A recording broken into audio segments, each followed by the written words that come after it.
Apabila saya tangkap beratus-ratus orang jemaah Islamiah ke, Darul Islam ke, Daesh ke, tak ada pun orang komplain. Ada tak orang Melayu komplain? Ada kot seorang-orang. Politician tak ada. Tapi bila saya tangkap VIP doang, adun, jadi isu. Sampai nak pindah undang-undang apa semuanya. Ini apa cerita? Kenapa? Sebab VIP saya tak boleh sentuh.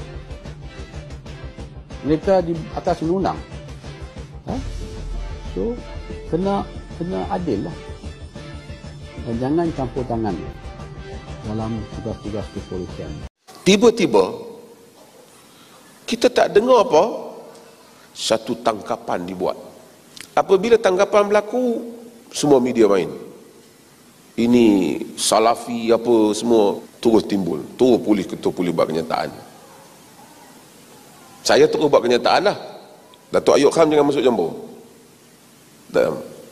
Dan kita minta dari Datuk Ayub Khan jangan campur. Sebab saya tahu ada benda-benda yang saya tahu perkara kenyataan-kenyataan dia sebelum ni, dan saya bila sebut Datuk Ayub Khan, saya bukan bayang muka dia, saya bayang muka Zamihan.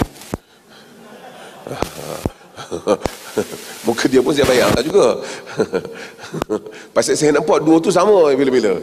Apa yang kawan ni cakap, itulah yang kawan tu cakap.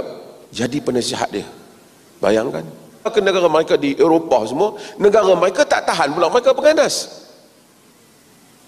Kalau mereka penganas, mesti mereka ditahan di negara mereka.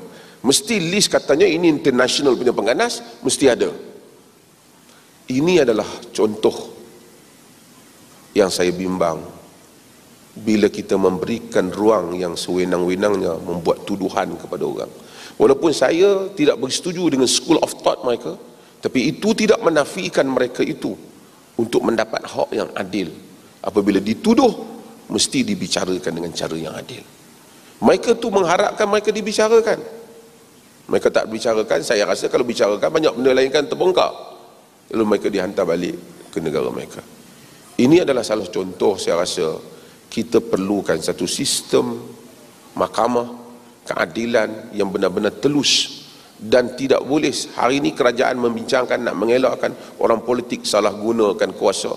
Saya rasa kita juga mesti mempunyai satu check and balance supaya anggota-anggota petugas polis ini, termasuk seperti Datuk Ayub Khan dan seumpamanya, tidak boleh sewenang-wenangnya menggunakan kuasa-kuasa peruntukan yang ada dalam polis atas tuduhan-tuduhan seperti ini kepada orang lain.